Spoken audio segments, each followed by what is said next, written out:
তো সনাতন astrological coaching centre online জ্যোতিষ শিক্ষা 2025 এবং 26 ব্যাচ ক্লাস নাম্বার 2 বিষয় হচ্ছে নবগ্রহের অবস্থান ও কারকতা। তো আজ ক্লাস শুরু হচ্ছে 1 আগস্ট 2025। তো দেখুন সঙ্গে আমরা কিন্তু নিউমারোলজি লিখে যাব যে গাড়ি নিয়ে বসা হচ্ছে তো এই জন্য, অর্থাৎ একে হচ্ছে রবি 8 মাস 2025 অর্থাৎ 9 সমান হচ্ছে যোগ করলে দেখুন 18 হয়, 18 যোগ করলে 9 হয়। আজ শুক্রবার 6, সব মিলে 15 কে যোগ করলে আবার 6 হয়। তো আজ 1 আগস্ট 2025 আমরা শুরু করছি যে গ্রহের অবস্থান ও কারকতা। আমরা গত ক্লাসে গ্রহের অবস্থান দেখেছিলাম যে গ্রহগণ কিভাবে কোন গৃহে অবস্থান করে এবং কেন করে সেটি কিন্তু আমরা জানিনি। আমরা জানি যে সৌরজগতের পাশেই চতুর্পাশে ঘূর্ণায়মান অবস্থায় থাকে বুধ, শুক্র, পৃথিবী, মঙ্গল, বৃহস্পতি, শনি, ইউরেনাস, নেপচুন, প্লুটো।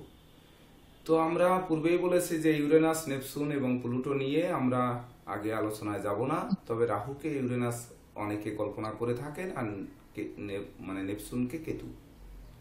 তো আমরা রাহু কেতু পর্যন্ত সীমাবদ্ধ থাকব। আজ একটু আপনাদের প্রথম অংশে একটু লিখে নেওয়ার প্রয়োজন রয়েছে। আমরা যেমন জানি, আপনারা দেখেছেন যে বোর্ডে 3টি হরোস্কোপ অঙ্কিত আছে। আজ কেন 3টি হরোস্কোপ অঙ্কিত করা হলো? আপনারা প্রত্যেকে খাতায় 3 থেকে 5টি হরোস্কোপ এঁকে নিতে পারেন সুযোগ মতো, এটি প্রয়োজন। তো প্রথম আমরা আসবো, আমরা জেনেছি যে গ্রহের নিজ গৃহ, আমরা যেমন জেনেছি যে মেষ রাশি হচ্ছে মঙ্গলের গৃহ, বৃশ্চিক ও মঙ্গলের গৃহ। 2টি গৃহ কেন? তার সঙ্গে আমরা জেনেছি শুক্রের 2টি গৃহ, বুধের 2টি গৃহ, রবি চন্দ্রের 1টি করে গৃহ, বৃহস্পতির 2টি গৃহ, শনিরও 2টি গৃহ। আবার দেখুন সৌরজগৎকে যদি চিন্তা করি, তাহলে কন্যা রাশিতে যদি বুধ ধরা হয়, তাহলে কন্যার অধিপতি বুধ, বুধ থেকে তারপরে শুক্র, সৌরজগতের কাছের গ্রহ, সবচেয়ে কাছের বুধ, তারপর শুক্র, তারপর পৃথিবী। পৃথিবী কোথায়? নেই। তাছাড়া তারপরে মঙ্গল, তারপর বৃহস্পতি, তারপর শনি, তারপর হচ্ছে ইউরেনাস, নেপচুন এবং প্লুটো। তো সেই ইউরেনাস, নেপচুন কোথায়? আমাদের এটি জানতে হবে। কিভাবে জানবো? তাহলে আমাদের একটু জেনে নিতে হবে যে গ্রহগণ কিভাবে প্রভাব বিস্তার করে। গ্রহরা 9টি গ্রহ, 9টি ভাই। এর মধ্যে কে বড় আর কে ছোট আমরা কিন্তু জানি না। এটি আমাদের জানার প্রয়োজন। কেন?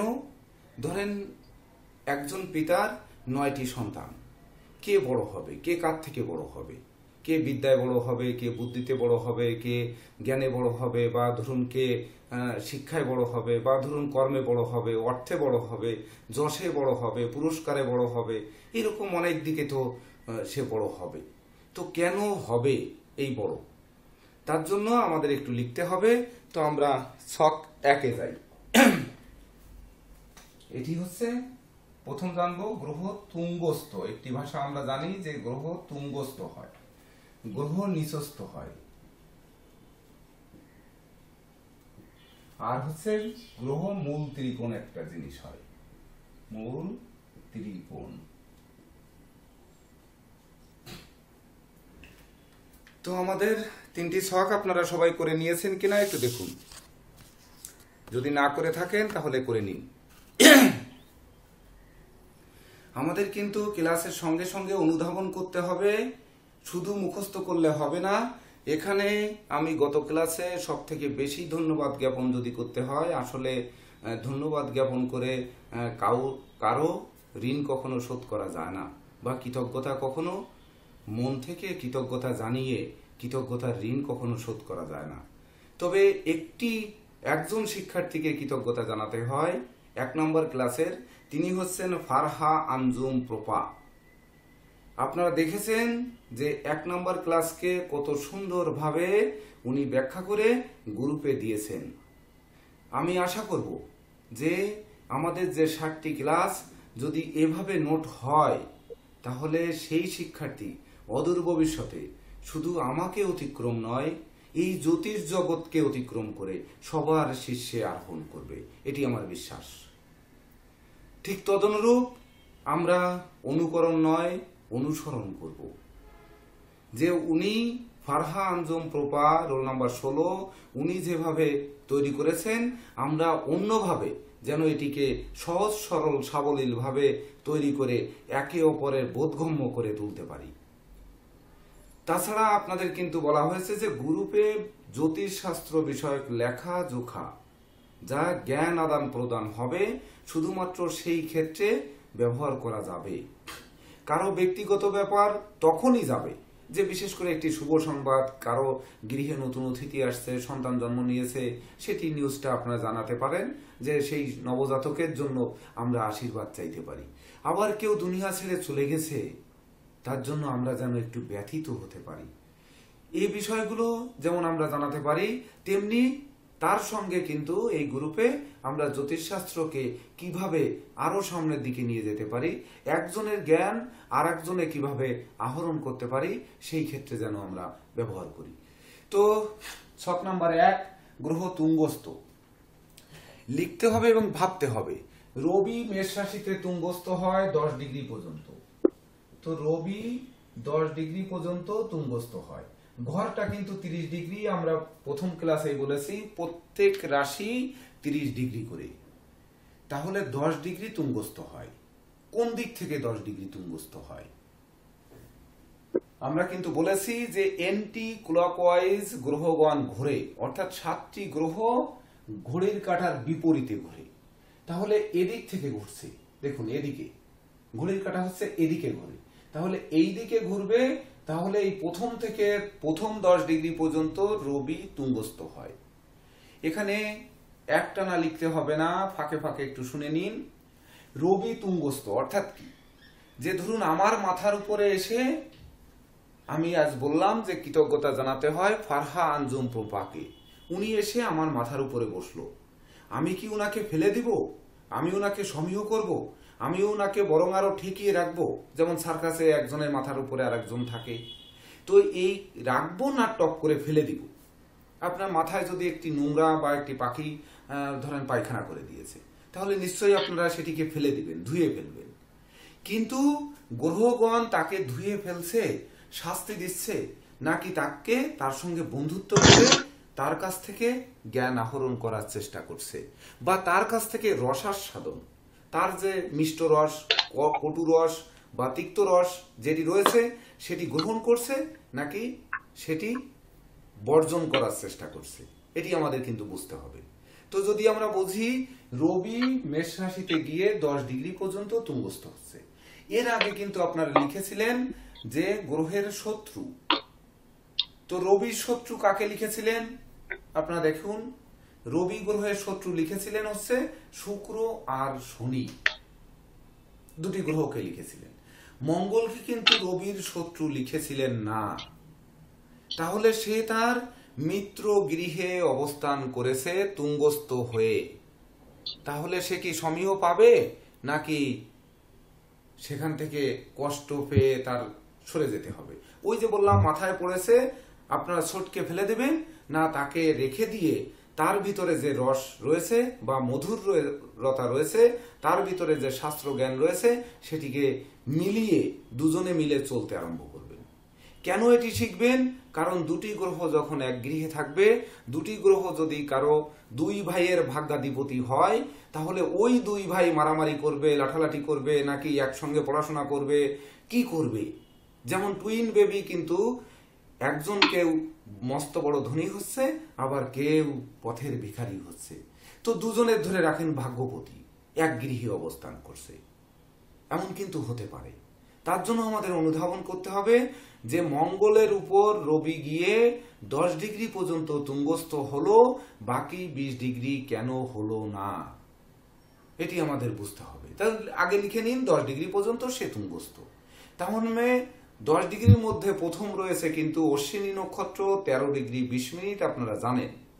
তাহলে আগের ক্লাসে আপনারা লিখে নিয়েছেন, এমনকি ক্লাসের গ্রুপের সেটি একটি আমাদের একজন প্রাক্তন শিক্ষার্থী হৃদয় নন্দী, তিনি কিন্তু আপনাদের হরস্কোপ আকারে অশ্বিনী থেকে রেবতী পর্যন্ত নক্ষত্র ডিগ্রি সহ দিয়ে দিয়েছিলেন।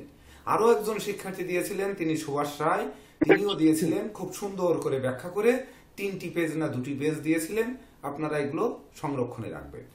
তাহলে রবি যখন মেষ রাশির 10 ডিগ্রি তুঙ্গস্থ হবে তখন কিন্তু অশ্বিনী নক্ষত্রের সঙ্গে তার সম্পৃক্ততা রয়েছে, যার অধিপতি কেতু। তাহলে কেতুর উপর রবি প্রভাব বিস্তার করছে, শুধু মঙ্গলের উপর নয়, সঙ্গে কেতুর উপরও কিন্তু প্রভাব বিস্তার করছে। তাহলে কেতু আর মঙ্গল রবিকে তাড়িয়ে দিচ্ছে না গ্রহণ করছে?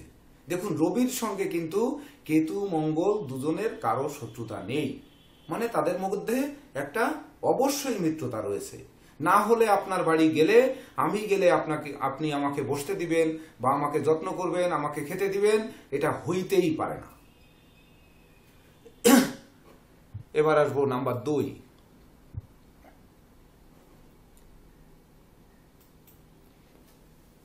বৃষ রাশিতে চন্দ্র 3 ডিগ্রি পর্যন্ত তুঙ্গস্থ হয়।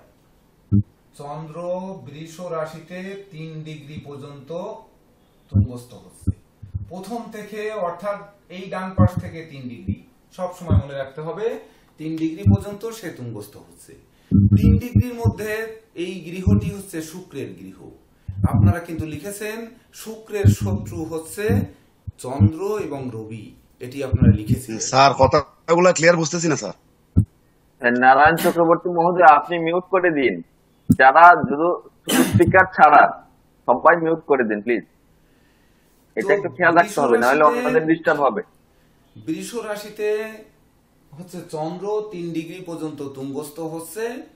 এই যে 3 ডিগ্রি পর্যন্ত তুঙ্গস্থ হচ্ছে, আমাদের চন্দ্রের যে শত্রু লিখেছিলাম আপনাদের মনে করতে হবে ওই পূর্বের ক্লাস, অর্থাৎ সবসময় যে ক্লাস করে আসছেন এটি কিন্তু মনে রাখতে হবে। তো আমরা শুক্রের গৃহ, এটি বৃষ রাশি হচ্ছে। স্যার ক্লিয়ার বোঝা যায় না।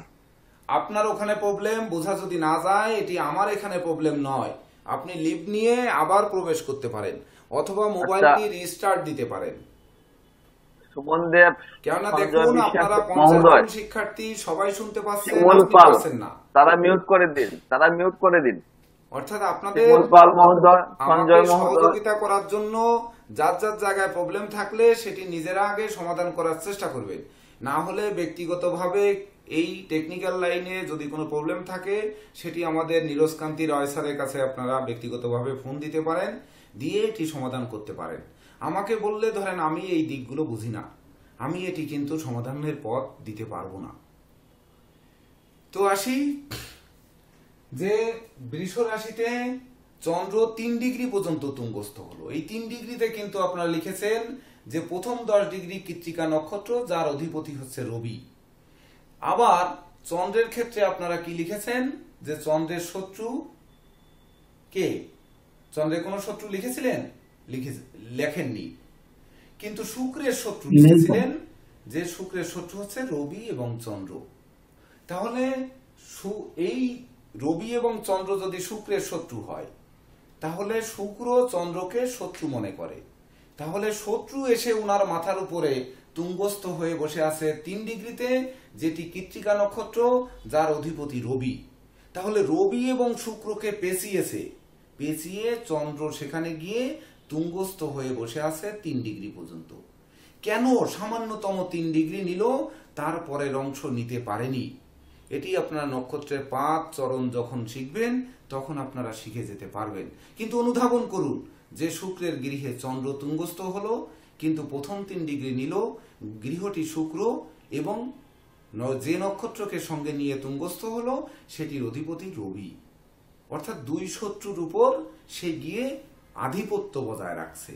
ধরুন কোন রাজার উপরে গিয়ে আপনি খবরদারি করলেন যে তুমি প্রাসাদ ছেড়ে চলে যাও, আমি আজকে হচ্ছে এই রাজার, মানে তোমার রাজ্য আমি চালাবো।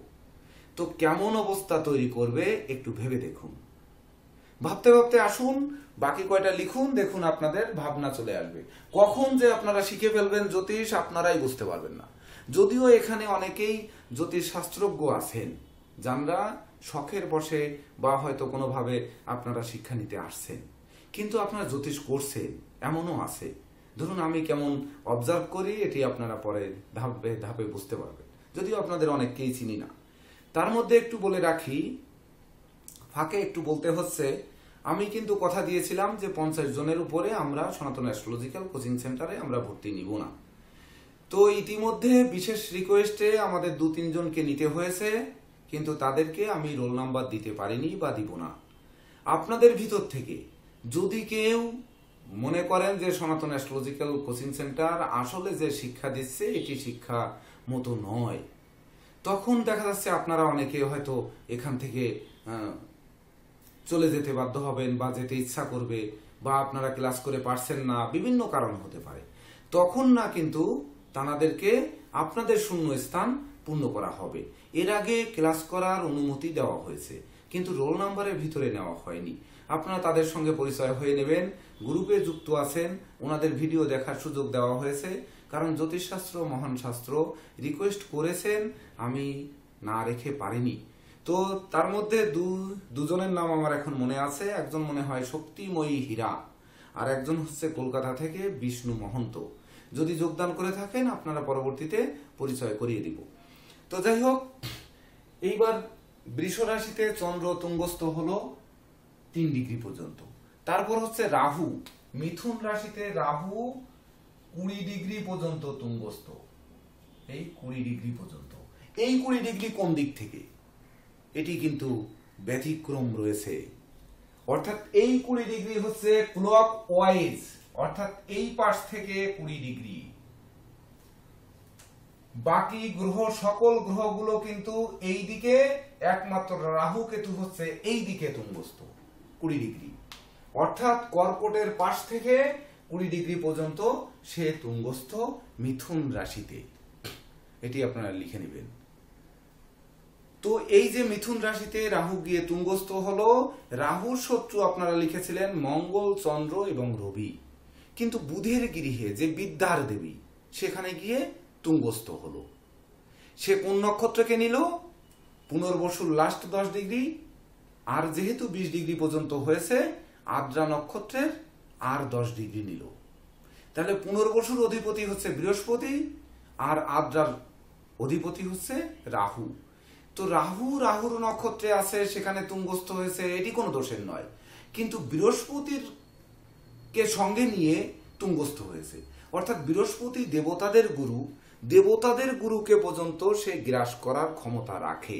ওই যে বললাম যে দেশের রাষ্ট্রনায়কের উপরও পর্যন্ত আঘাত হানতে চায় গ্রহগণ, তো সেখানে দেবগুরুর উপর কেন করবে না? তাছাড়া রাহু কিন্তু তার নিজের নক্ষত্রে, অর্থাৎ আদ্রা নক্ষত্রকে সঙ্গে নিয়েও কিন্তু তুঙ্গস্থ হচ্ছে। তো কখন এই রাহু তুঙ্গস্থ হয়ে বেশি শক্তিশালী হচ্ছে আর কখন কম শক্তিশালী হচ্ছে, এটি নক্ষত্রের ডিগ্রি দেখে কিন্তু আপনাদের বুঝতে হবে। তো যদি আমরা তাই বুঝি, তাহলে রাহুকে আমরা কিন্তু লিখে নিলাম, পরে ধাপে ধাপে বুঝবো। যদিও আমাদের কিন্তু বুঝে নিতে হবে যে মঙ্গল হচ্ছে ভূমিপুত্র, ভূমি থেকে তার জন্ম। এটি আমরা একটু পরে আসি। তো রাহুর পরে এবার আমরা আসবো কর্কটে। বৃহস্পতি 5 ডিগ্রি পর্যন্ত তুঙ্গস্থ। বৃহস্পতি 5 ডিগ্রি পর্যন্ত তুঙ্গস্থ কর্কট রাশিতে। 5 ডিগ্রি কিন্তু এই দিক থেকে, অর্থাৎ মিথুনের পাশ থেকে 5 ডিগ্রি। তাহলে বৃহস্পতি গিয়ে চন্দ্রের গৃহে। বৃহস্পতির আপনারা শত্রু লিখেছিলেন বুধ আর শুক্র, কিন্তু চন্দ্রের সঙ্গে তার কোনো শত্রুতা নেই। একটি কথা একটু লিখে নিন আপনারা, তার আগে খাতার উপরে যে কোনো একটা সাইডে লিখে রাখুন, রবি, মঙ্গল, শনি, রাহু, কেতু হচ্ছে নৈসর্গিক পাপ গ্রহ। রবি, মঙ্গল, শনি, রাহু, কেতু, এই 5টি হচ্ছে নৈসর্গিক পাপ গ্রহ, মানে সর্বদা পাপ। রবি, মঙ্গল, শনি, রাহু, কেতু। বাকি থাকলো বৃহস্পতি, শুক্র, বুধ আর চন্দ্র। এই 4টি হচ্ছে শুভ গ্রহ। একটু এক কর্নারে লিখে রাখুন। তো বৃহস্পতি 5 ডিগ্রি পর্যন্ত তুঙ্গস্থ হলো কর্কটে। স্যার বৃহস্পতি আর বাকি বৃহস্পতি, শুক্র, চন্দ্র এবং বুধ, আচ্ছা ঠিক আছে, এই 4টি শুভ গ্রহ। তো বৃহস্পতি 5 ডিগ্রি পর্যন্ত তুঙ্গস্থ হলো। 5 ডিগ্রি কিন্তু জানতে হবে যে পুনর্বসু নক্ষত্রের অধিপতি বৃহস্পতি, সেটি কর্কট রাশিতে, সে পায় মাত্র 3 ডিগ্রি 20 মিনিট। তাহলে 5 ডিগ্রি পেতে গেলে আর 1°40' লাগে সেটি পুষ্যা নক্ষত্র, যার অধিপতি শনি, তার উপরে গিয়ে সে তুঙ্গস্থ হচ্ছে। তাহলে বৃহস্পতি এবং শনি দুটি নক্ষত্র, বৃহস্পতি তো বৃহস্পতির নক্ষত্রে থাকছে, এটি ভালো কথা। যখন শনির নক্ষত্রে যাচ্ছে তো এই বৃহস্পতির সঙ্গে শনির কিন্তু কোনো শত্রুতা নেই, তাকে সঙ্গে নিয়ে সে চন্দ্রের গৃহে 5° পর্যন্ত তুঙ্গস্থ হচ্ছে, এটি আলোচনা করা হবে। তো তারপরের অংশ লিখুন।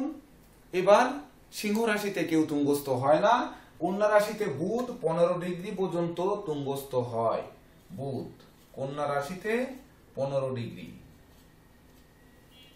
পর্যন্ত তুঙ্গস্থ হচ্ছে।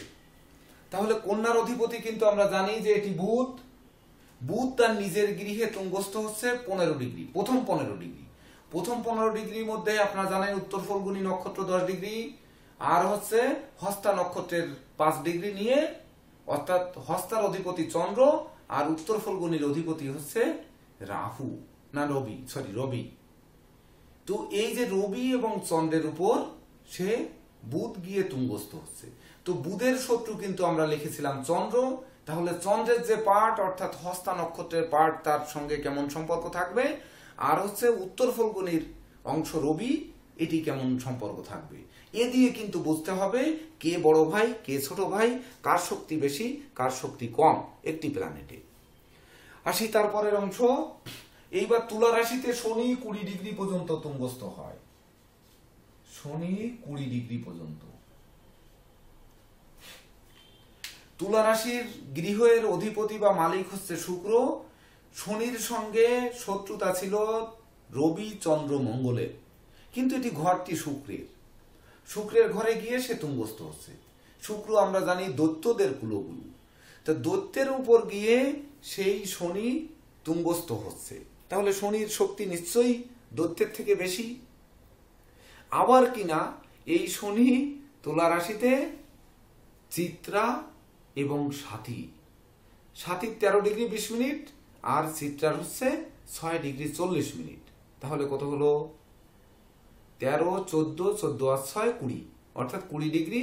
পুরা চিত্রা যার অধিপতি মঙ্গল, আর হচ্ছে সাথী যার অধিপতি রাহু। তাহলে মঙ্গল, রাহু এবং শুক্রের উপর শনি প্রভাব বিস্তার করে টিকে থাকতে পারে। অতীতে ছিল, বর্তমানে আছে, ভবিষ্যতেও থাকবে। লিখুন তারপরে। এবার হচ্ছে কেতু। রাহুর ঠিক বিপরীতে ধনুতে কেতু 20° পর্যন্ত তুঙ্গস্থ হয়। এই 20° কিন্তু এই উল্টা দিকে, অর্থাৎ মকরের পাশ থেকে 20°। এটা যেন আমরা উল্টে না ফেলি। রাহু আর কেতু একমাত্র এই দিকে, ঘড়ির কাঁটার দিকের 20°, অর্থাৎ ধনুর যে 20° সেটি হচ্ছে মূলার 13°20, আর হচ্ছে পূর্বাষাঢ়ার 6:40, এই পর্যন্ত কেতু তুঙ্গস্থ হচ্ছে। তাহলে মূলার অধিপতি কেতু, কেতু মানে স্বয়ং কেতু নিজেই। যখন পূর্বাষাঢ়ায় যাচ্ছে তখন শুক্র। তাহলে শুক্র এবং বৃহস্পতির উপর গিয়ে বসতে পারে, তারা তাড়াতে পারে না, সেই পাওয়ারফুল গ্রহ হচ্ছে কেতু। তো এইবার আসি মঙ্গল। এখানে খুব সুন্দর প্রশ্ন রয়েছে। মঙ্গল 28° পর্যন্ত তুঙ্গস্থ হয়।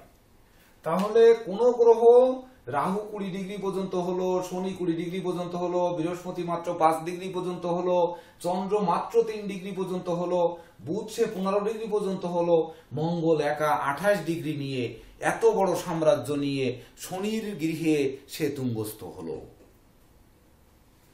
ভেবে দেখুন। তাহলে শনির গৃহে মঙ্গল 28°, মানে ধনিষ্ঠা 6:40', শ্রবণার 13°20, আর উত্তরাষাঢ়ার 2° বাদে, অর্থাৎ 8° পর্যন্ত শনি তুঙ্গস্থ। তাহলে মঙ্গল, ধনিষ্ঠার মঙ্গল, শ্রবণার চন্দ্র, উত্তরাষাঢ়ার রবি, এর উপরে মঙ্গল একা প্রভাব খাটাচ্ছে। তাহলে ওই যে বুধ শুক্র পৃথিবী, মঙ্গল, বৃহস্পতি, শনি, তারপরে ইউরেনাস, নেপচুন, প্লুটো। তো মঙ্গল কত বড় আধিপত্য বিস্তার করেছে, আসবো আমরা এর পরে। মঙ্গলের পরে আর কে আছে? বাকি আছে শুক্র। শুক্র 27 ডিগ্রি পর্যন্ত তুঙ্গস্থ হয় মীন রাশিতে। 27 ডিগ্রি পর্যন্ত তুঙ্গস্থ হচ্ছে মীন রাশিতে। মীন রাশিতে 27 ডিগ্রি মানে পূর্ব ভাদ্রপদের 3 ডিগ্রি 20 মিনিট, উত্তর ভাদ্রপদের হচ্ছে 13 ডিগ্রি 20 মিনিট। তাহলে 13, 20, 13, 40, 16, 40। তাহলে আরো বাকি থেকে যায় 27 ডিগ্রি মানে 3 ডিগ্রি কম। রেবতীর 3 ডিগ্রি কম বাদে বাকি 27 ডিগ্রি পর্যন্ত মীন রাশিতে শুক্র তুঙ্গস্থ হচ্ছে। তাহলে পূর্ব ভাদ্রপদের বৃহস্পতির গৃহে গিয়ে শুক্র তুঙ্গস্থ হচ্ছে। উত্তর ভাদ্রপদের অধিপতি শনির উপরও কিন্তু শুক্র প্রভাব বিস্তার করছে। তাহলে শনির থেকে শুক্র বড় কিনা এটা আপনাদের জরিপ করতে হবে। সেই সঙ্গে রেবতীর অধিপতি বুধ, তার উপরও খবরদারি করছে। কেন করছে এটি যখন আমরা উল্টে দেখব তখন ঠিক ভাগ্য পাল্টে যাবে। এই জন্য ব্যাখ্যাটা আগে দেইনি। সবাই লিখেছেন? হাত জাগান, মিউট থেকে আনমিউট করার থেকে সবাই লিখেছেন কিনা হাত জাগান। শুক্র কি 27 ডিগ্রি? হ্যাঁ, 27 ডিগ্রি পর্যন্ত তুঙ্গস্থ হয়। আচ্ছা আচ্ছা। এইবার আপনাদের একটি কাজ করতে হবে, সেটি হচ্ছে এই ছকটিকে ঠিক উল্টে দিতে হবে। কেমন ভাবে উল্টে দেবেন? যেমন মেষের 10 ডিগ্রি পর্যন্ত রবি তুঙ্গস্থ, ঠিক তার সমসপ্তমে তুলায় গিয়ে 10 ডিগ্রি পর্যন্ত রবি নিচস্থ। এভাবে আপনারা একটু লিখে নিন যে রবি যেখানে আছে তার সপ্তম ঘরে গিয়ে একই ডিগ্রিতে নিচস্থ। চন্দ্র 3 ডিগ্রিতে বৃষ রাশিতে তুঙ্গস্থ আছে, তার সপ্তম হচ্ছে বৃশ্চিক রাশিতে, চন্দ্র 3 ডিগ্রি পর্যন্ত নিচস্থ। ওই যে 5টি ছক করে রাখতে বলেছি, আমি মাত্র 3টি করেছি। দ্রুত এইবার আপনারা লিখে নিন।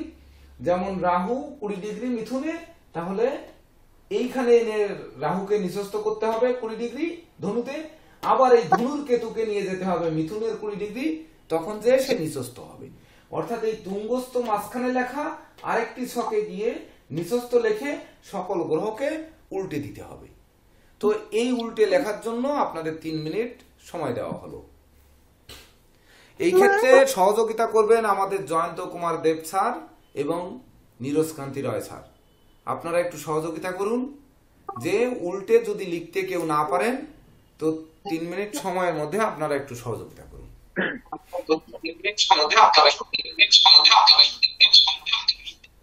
স্যার আপনার রেকর্ডটা চলে যাচ্ছে স্যার। রেকর্ডটা বাজলো যেমন স্যার, যেটা রিপ্লাই করলো স্যার। না মনে হয় ঠিক আছে। রেকর্ড চলছে, রেকর্ডের সমস্যা নেই। রেকর্ড 2 জায়গায় হচ্ছে। তাছাড়া আমাদের জেকে দেব স্যারও তো সম্ভবত রেকর্ড করছেন, উনি অনেক সহযোগিতা করতেছেন।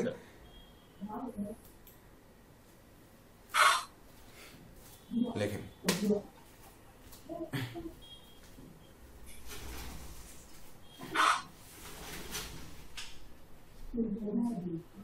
কারো বুঝতে অসুবিধা হলে কিভাবে লিখতে হবে সেটা বলুন, প্রশ্ন করুন, আমরা বলে দিচ্ছি। ওই চার্টটা দেখতে চাচ্ছি আসলে। ওই চার্টটা প্রিন্ট করেন, ওইখানে স্ক্রিনে গিয়ে প্রিন্ট করেন, মানে ডাবল ক্লিক করেন, দেখবেন এটা প্রিন্ট হয়ে গেছে।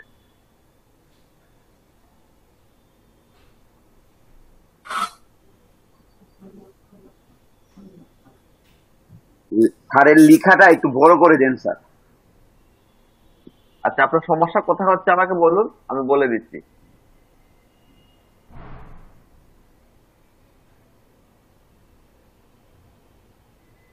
স্যার যে চার্টটা ক্যামেরার সামনে আনেন না স্যার, বড় করে।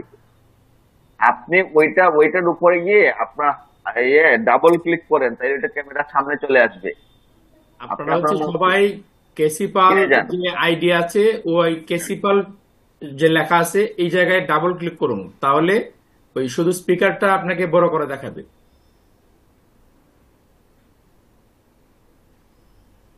এবং এটাই ফিক্সড হয়ে থাকবে।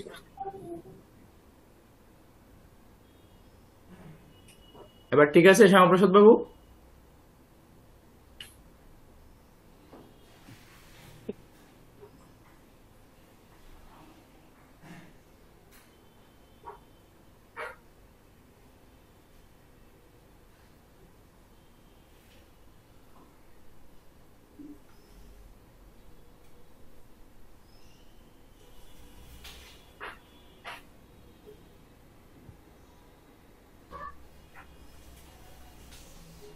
যুক্তিসঙ্গত কারণ ছাড়া যারা ভিডিও অফ রেখেছেন, এটা কিন্তু আমরা ওয়াচ করছি, কারণ আপনি আসলে আমাদের কথাগুলো নিচ্ছেন কিনা সেটা কিন্তু আমাদের ওয়াচে আছে,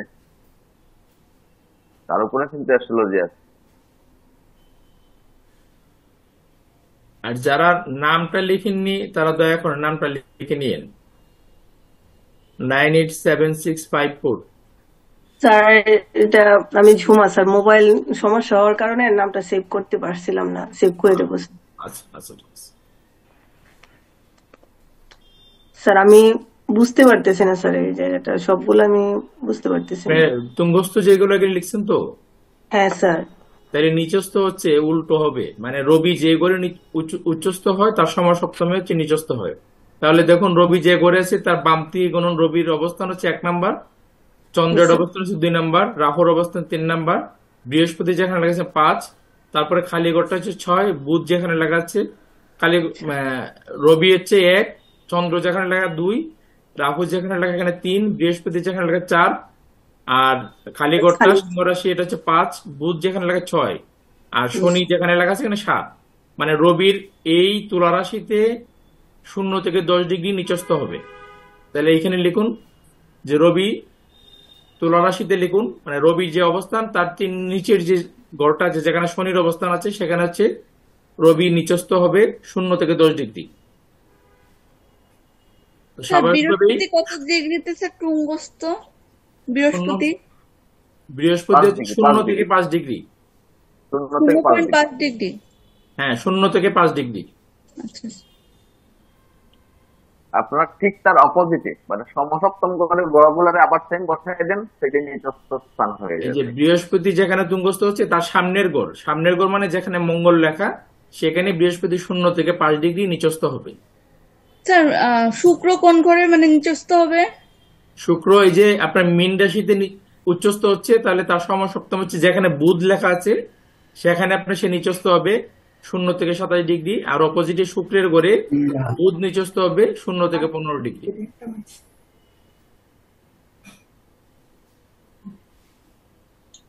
স্যার এইখানে কি সমসপ্তম জিনিসটা কি?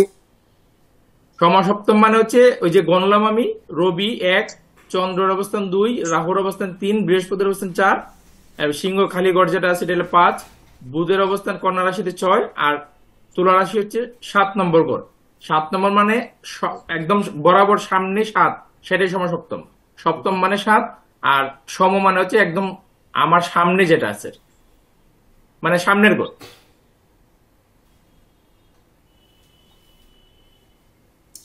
স্যার এইখানে চন্দ্রটা কোন রাশিতে মানে নিচস্থ হবে?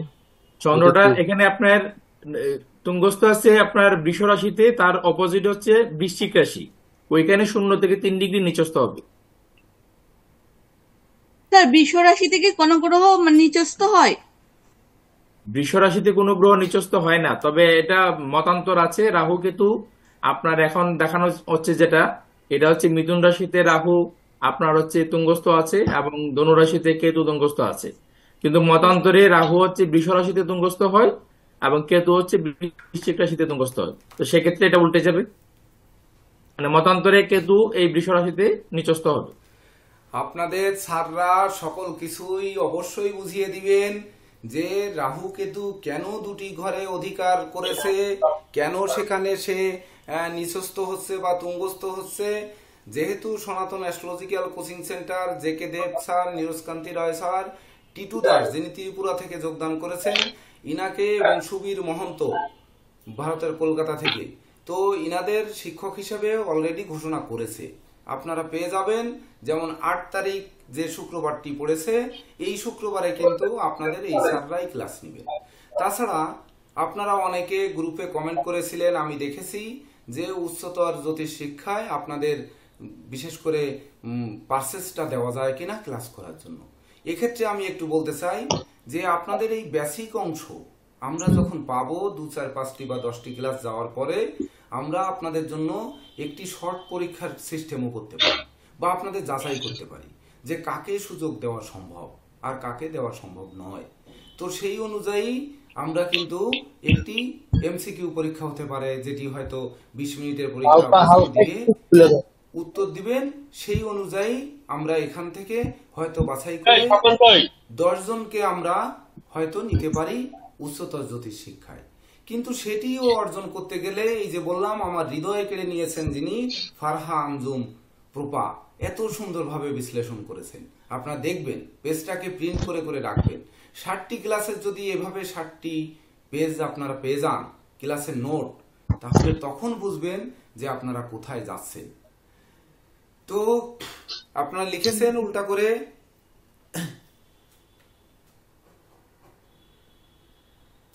নাকি লিখে দিব বোর্ডে? আপনাদের লেখা শেষ হইলে স্যার কি না বলুন? স্যার লিখেছি।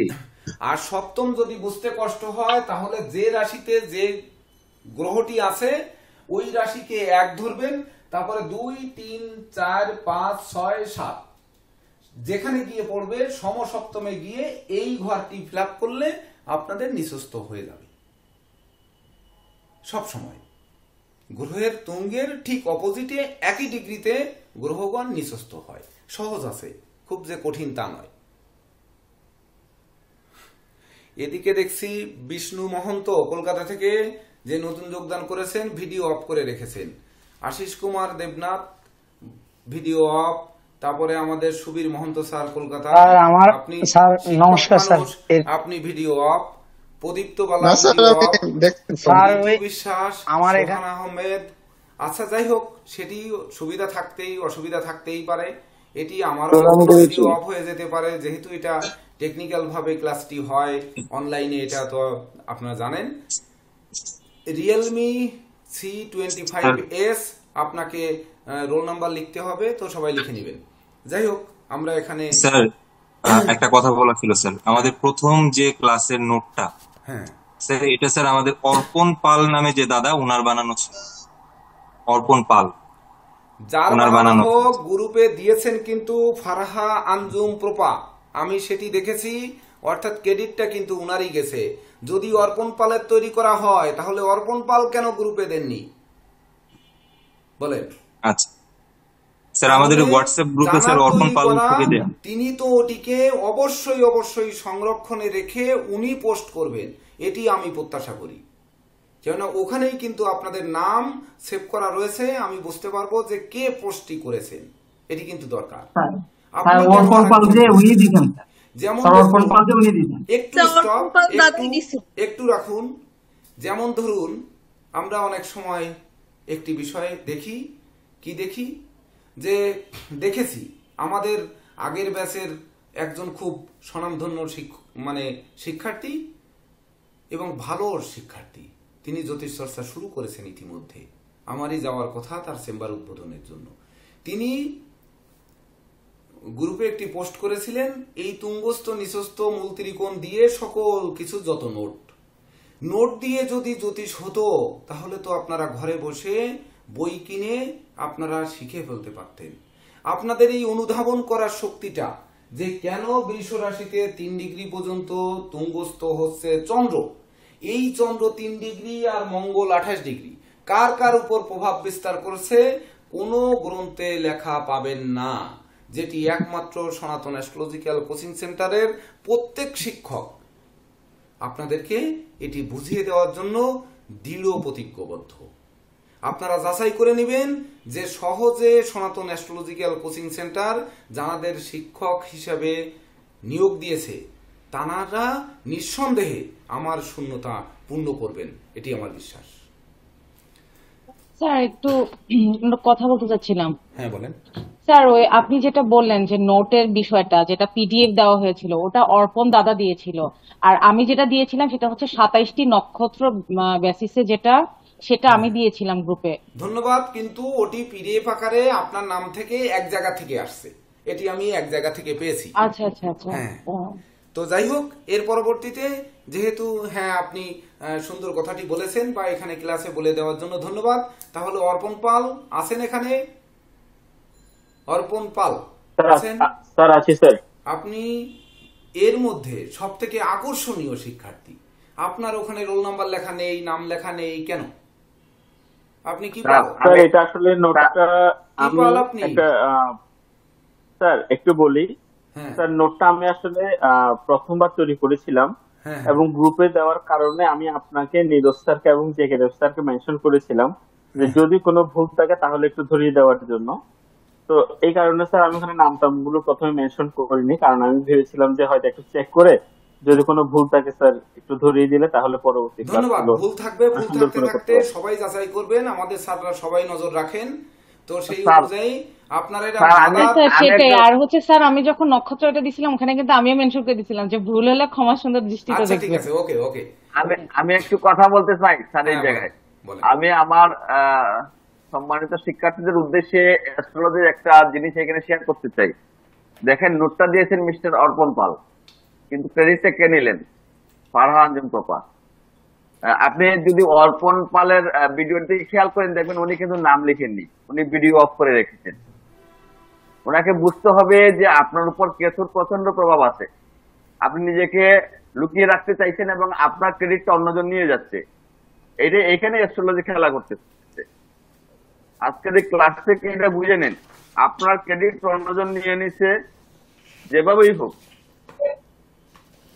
এখানে বুঝতে হবে যে আমরা কিন্তু আমাদের আচরণের মাধ্যমে এবং আমাদের প্রেজেন্টেশনের মাধ্যমে আমরা আমাদের গ্রহগুলোকে ঠিক করব। এটা কিন্তু রেমিডি। তো সেই ক্ষেত্রে দেখুন উনি নিজের নাম লিখেননি, উনি একটা জিনিস পোস্ট করছেন, সেটা ক্রেডিট চলে গেল, যেভাবেই হোক অন্যজনের কাছে চলে গেছে। এইভাবেই কিন্তু গ্রহ আমাদেরকে রেজাল্ট দেয়। জাস্ট স্যার আমার এটুকু বলার ছিল ওনাদের বোঝানোর জন্য। ধন্যবাদ। তো অর্পণ পাল, আপনারা কি পাল? স্যার এটা একটু বলি, ওই যে আজকে সকাল 6টা থেকে দুপুর 12টা পর্যন্ত আমার এখানে কোনো কারেন্ট নেই, আমি অন্য একটা মোবাইল ইউজ করে স্যার ক্লাস করছি, যে কারণে সেটাতে সেট করা সম্ভব হয়নি। যাই হোক, পরে কথা হবে। তো আমরা নিচস্থ লিখে ফেলেছি, স্যার আমি দ্রুত এক আমাদের সেকেন্ড বলি। সময় এইভাবে নষ্ট স্যার, করব এক না। সেকেন্ড বলে দিই স্যার। হ্যাঁ, বলেন। স্যার এক সেকেন্ড বলে দিই স্যার। যারা যে মোবাইল থেকে ইয়ে করুন, আপনারা দেখুন এখানে পার্টিসিপেন্ট বলে একটা জায়গা আছে, ওই জায়গায় আপনারা নাম পাবেন, নামের মধ্যে ডাবল ক্লিক করলে দেখবেন রিনেম লেখা আছে।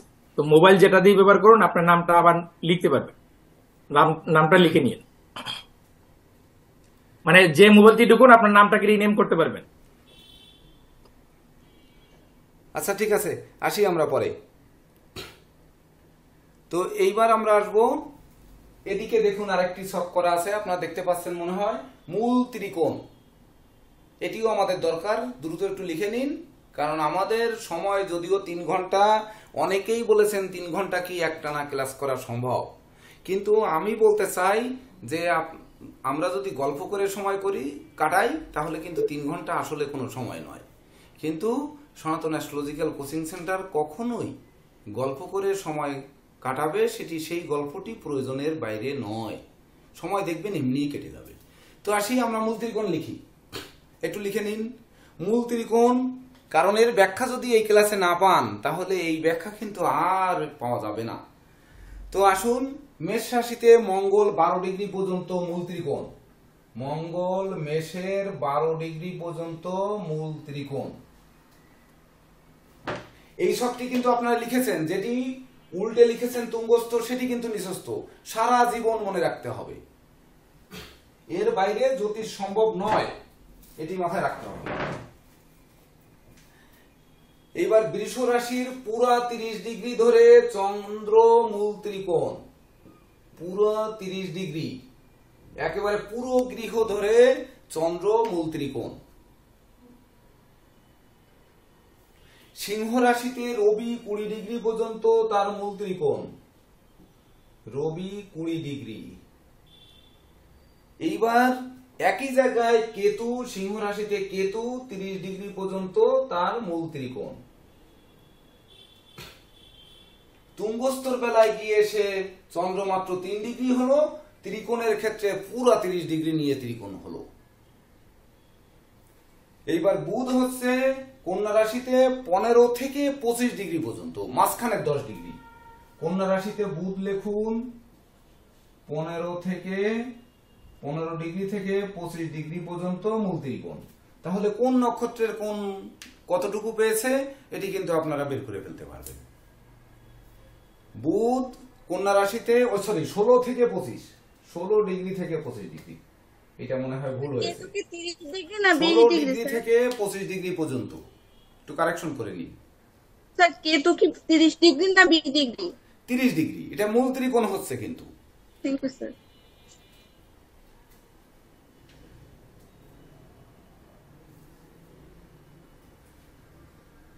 এইবার হচ্ছে তুলা রাশিতে শুক্র 15 ডিগ্রি,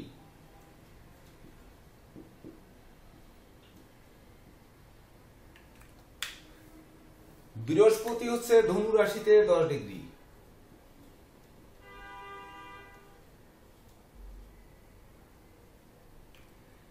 কুম্ভ রাশিতে শনি তার মূল ত্রিকোণ, শনি 20 ডিগ্রি পর্যন্ত তার মূল ত্রিকোণ, আর রাহু হচ্ছে পুরা গৃহ ধরে মূল ত্রিকোণ।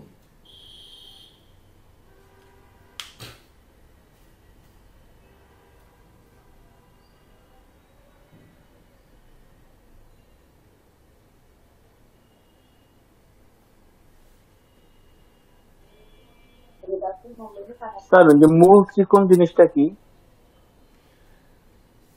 জেকেদেব স্যার মূল ত্রিকোণটা একটু লিখে নেন, আর হচ্ছে হ্যাঁ লেখা শেষ, সবাই লিখেছেন? আগে লিখে নেন, তারপর ব্যাখ্যা করবেন স্যার। মূল ত্রিকোণ তুঙ্গস্থ নিচস্থ সবকিছুর ব্যাখ্যা বলা হবে, আপনারা আগে লিখে নিন। লিখেছি স্যার। মূল ত্রিকোণ হচ্ছে একটা গ্রহের আনন্দময় স্থান। একটা গ্রহ এমন একটা জায়গা, যে জায়গায় যখন সে বসে তখন সে শান্ত থাকে, তখন সে আনন্দে থাকে। আর গ্রহ যখন শান্ত থাকে, আনন্দ থাকে, তখন সে তার কারকতা অনুযায়ী ফল প্রদান করতে একদম মসৃণভাবে ফল প্রদান করতে পারে। গ্রহের আরেকটি ব্যাপার আছে যে আপনারা যেমন শত্রু মিত্র সম লিখেছেন, ঠিক তদনুরূপ গ্রহগণ কখনো, যেমন আমাদের সকালে আমরা 8টার সময় ক্লাসে যোগদান করেছি, এখন কত বাজে? 9টা ও 8:54 বাজে। তার মানে এর মধ্যে কিন্তু আমরা আমাদের কিছু খাওয়ার জন্য ক্ষুধা পেয়েছে, কি হয়তো চা খাওয়ার ক্ষুধা লেগেছে, কারো হয়তো কিছু খেতে ইচ্ছা করছে, বা কারো একটু ঘুম আসছে, পুরা রাত ঘুম হয়নি। তো গ্রহের কয়েকটি অবস্থা আছে, যেমন নিদ্রিত, ক্ষুধিত, গ্রহগণ চিন্তাক্লিষ্ট, যেমন সঞ্জয় রায় মুখে হাত দিয়ে চিন্তা করছেন, তো যে আসলে কি হচ্ছে এটি চিন্তা করছেন, তো এরকম চিন্তাক্লিষ্ট। তারপরে কেউ ঘুমাচ্ছেন, ঝিমাচ্ছেন। তো এই যে অবস্থান, গ্রহদের এই অবস্থানগুলো রয়েছে, তার মধ্যে ত্রিকোণে হচ্ছে গ্রহগণ নিত্যরত থাকে, যে সে এই গৃহে গিয়ে এত আনন্দ অনুভব করে। যেমন ধরেন আমি যদি টিটু দাস স্যারের বাসায় যাই, বা টিটু দাস স্যার আমার বাসায় আসেন, তাহলে আমরা একই প্ল্যাটফর্মের দুজন শিক্ষক, আমাদের সঙ্গে কেমন হবে? ধরেন আমরা সব কিছু করতে পারবো সেখানে একসঙ্গে বসে। কিন্তু ধরেন আপনারা সুদীপ্ত সাহা আমার বাসায় আসলেন, বা টিটু দাস স্যারের বাসায় গেলেন, কিন্তু ছাত্র এবং শিক্ষক কিন্তু সবকিছু করতে পারবে না, অনেক কিছু লুকিয়ে লুকিয়ে করতে হবে। তদনুরূপ মূল ত্রিকোণ হচ্ছে নিত্যরত, সে যে গৃহে গেছে, গিয়ে যেখানে সে মূল ত্রিকোণে অবস্থান করছে সেখানে সে আনন্দ অনুভব করে, সে নিত্যরত অবস্থায় থাকে।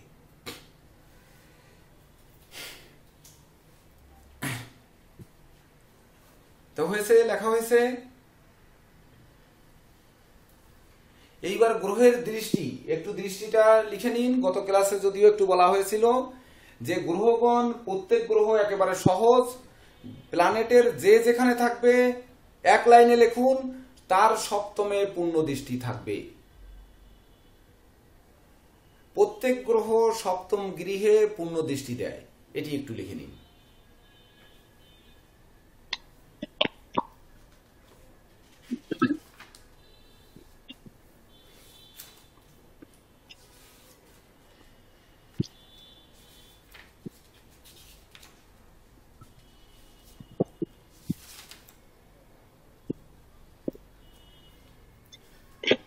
তন্মধ্যে একমাত্র মঙ্গল, শনি আর বৃহস্পতি, এই তিনটি গ্রহ, তার রাহু আছে, আর রাহু, মঙ্গল, শনি, বৃহস্পতি আর রাহু, এই চারটি গ্রহ। স্যার কেতু?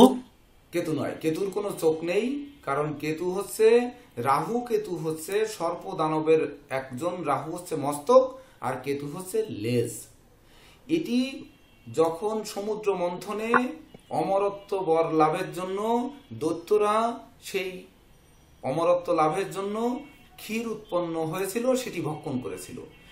রাহু আর কেতুতে একই দৃষ্টি থাকে, মানে একই মানে শুনুন একটু, সমসপ্ত শুনুন তো, ভগবান বিষ্ণুর সুদর্শন চক্র দ্বারা যে দৈত্য যদি অমরত্ব লাভ করে, রাবণ যেমন তার মৃত্যুবান গৃহে রেখে দিয়েছিল, ওই বাণে ছাড়া তার মৃত্যু হবে না, অমরি বর।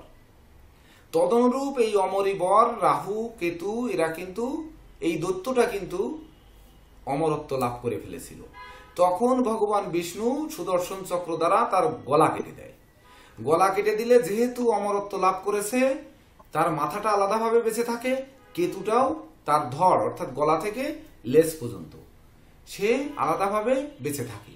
কিন্তু যেহেতু কেতুর গলার উপরে অংশ নেই, তার চোখটা নেই, তার জন্য তার কোনো দৃষ্টি নেই, কিন্তু রাহুর দৃষ্টি রয়েছে। তো রাহু হচ্ছে মাছির চোখের মতো, মানে একটু চতুর্দিকে দেখে সে, যার জন্য সূর্যগ্রহণ চন্দ্রগ্রহণে রাহু চন্দ্র সূর্যকে গ্রাস করে, কিন্তু গ্রাস করলেও সেই গ্রাসমান ক্ষণস্থায়ী হয়, দীর্ঘস্থায়ী হয় না। তো এই যে ক্ষণস্থায়ী মানে সে গেলে কিন্তু পেটের মধ্যে নিয়ে সে হজম করতে পারে না, যখন হজম করতে পারে না তখনই কিন্তু ও আবার ছেড়ে দিতে হয়। তো সমসপ্তমে প্রত্যেক গ্রহের দৃষ্টি একটু লিখে নিন, এটিও আপনারা ধাপে ধাপে পেয়ে যাবেন। মঙ্গল হচ্ছে 4, 7, 8-এর দৃষ্টি দেয়। যে ঘরে থাকবে তার 4 নাম্বার, 7 নাম্বার এবং 8 নাম্বার ঘরে পূর্ণ দৃষ্টি দেয়। লিখে দ্রুত লিখে নিন 4, 7, 8, মানে মঙ্গল লিখে 4, 7, 8। এবার ধরুন মঙ্গল মেষ রাশিতে আছে, বা এখানে ধরেন মঙ্গল মকরে তুঙ্গস্থ আছে, এ তার 4 নাম্বার ঘরে দৃষ্টি দেবে, অর্থাৎ 1, 2, 3, 4 এখানে সে দৃষ্টি দেবে, পূর্ণ দৃষ্টি সে দেখতে পায়। এইবার মঙ্গল 7 নাম্বার ঘরে তো সকল গ্রহ দেয় বলেছি, তাহলে 7কে আর লেখার দরকার নেই। এইবার মঙ্গল 4-এ দেয় আর 8-এ দেয়, মানে 7 ভিন্ন, সে 4 নাম্বার ঘর আর 8 নাম্বার ঘর হচ্ছে এটি। কেন? 1, 2, 3, 4, 5, 6, 7, 8। তাহলে মঙ্গল যে গৃহে থাকে তার থেকে 4 নাম্বার ঘর, 7 নাম্বার তো আপনারা লিখেছেন যে সকল গ্রহ সপ্তমে দৃষ্টি দেয়, তাহলে আর 8 নাম্বার ঘরে দৃষ্টি দেয়, লিখেছেন? ওকে। এইবার বৃহস্পতি, বৃহস্পতি যে গৃহে থাকে, বৃহস্পতি কোথায় আছে? এই যে বৃহস্পতি, বৃহস্পতি যে গৃহে আছে এন্টি ক্লকওয়াইজ কিন্তু 5, 7-এ তো দৃষ্টি দেয়, আর হচ্ছে 9। তাহলে 5, 7, 5, 7 এবং 9-এ দৃষ্টি দেয়। বৃহস্পতি লিখে লিখুন 5, 7, 9 হয়েছে। এবার শনি, শনি আছে কোথায়? এই যে শনি, শনি তার 3 নাম্বার ঘরে দৃষ্টি দেয়। 7 নাম্বারে কিন্তু দেয়, এটা আপনারা লিখেছেন যে 7-এ সব গ্রহ দৃষ্টি দেয়। 7-এ দিবেন 10 নাম্বার ঘরে দৃষ্টি দেয়। তাহলে শনির আপনারা লিখবেন যে 3, 7 এবং 10 নাম্বার ঘরে সেই শনি দৃষ্টি দেয়, এই কয়েকটা ঘরে দেখতে পায়। এইবার সঙ্গে রাহু, রাহু আছে মিথুনে, মিথুনে যে থাকবে তা কিন্তু নয়, এই গ্রহগণ চক্রাকারে আপনাদের সৌরজগতে ঘুরছে।